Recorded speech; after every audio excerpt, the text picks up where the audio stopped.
GeM TV நேயர்களுக்கு வணக்கம். விடுதலை படத்தின் இசை வெளியீட்டு விழாவில் இளையராஜாவின் கோபம்.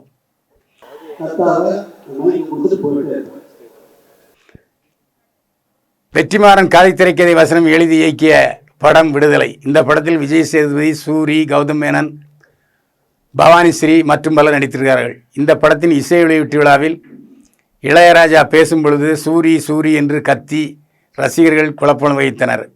நான் பேசாமல் போய்விடுவேன் என்று மிரட்டினார் இளையராஜா.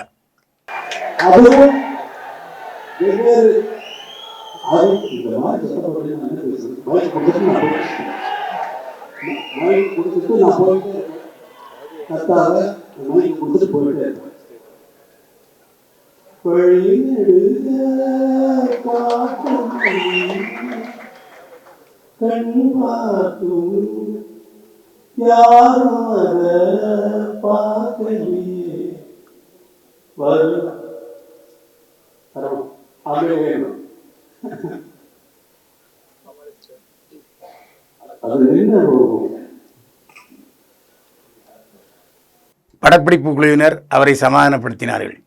இப்போதெல்லாம் இளையராஜாவுக்கு மூக்கின் மேல் கோபம் வருகிறது.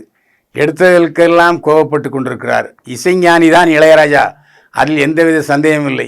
அவருடைய மூப்பின் காரணமாக எந்த கேள்வி கேட்டாலும் எதிர்கேள்வி கேட்கிறார். நேரடியாக பதில் சொல்லவில்லை. பத்திரிகையாளராக என்னுடைய அனுபவம், பத்திரிகையாளர்களை சந்தித்தாலும் எதிர்மறை கேள்வியை கேட்டு பதில் சொல்வதில்லை.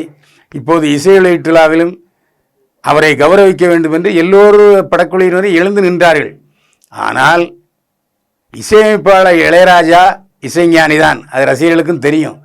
ஆனால் இளையராஜாவின் பேச்சை எந்த அளவுக்கு ரசிப்பார்கள் ரசிகர்கள் என்பது தெரியாது. சூரி, விஜய் சேதுபதி ஆகியோர் இருக்கும் பொழுது அந்த நடிகருடைய பேச்சை கேட்பதற்குத்தான் ரசிகர்கள் வந்திருக்கிறார்கள். இது தெரியாமல் இளையராஜா கோவப்பட்டால் என்ன பிரயோஜனம்? வயசு 83 ஆகிவிட்டதன் காரணமாக இளையராஜா இப்படி பேசுகிறாரா என்று சினிமாக்காரர்கள் பேசிக்கொண்டார்கள். விடுதலை படத்தில் இதுவரை இல்லாத இசை இருக்கும் என்று சொன்னார் இளையராஜா.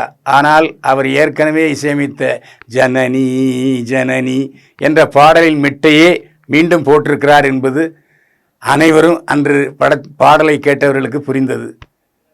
இதில் என்ன புது இசை போட்டிருக்கிறார் இளையராஜா என்பது நமக்கு தெரியவில்லை. அதே போல் இன்னொரு பாடலும் அன்று வெளியானது. அப்போது அந்த பாட்டுக்கும் பழைய மெட்டை தான் போட்டிருக்காரு இளையராஜா. இளையராஜாவிடம் சரக்கு தீர்ந்து விட்டதா என்று ரசிகர்கள் கேட்க தொடங்கிவிட்டார்கள்.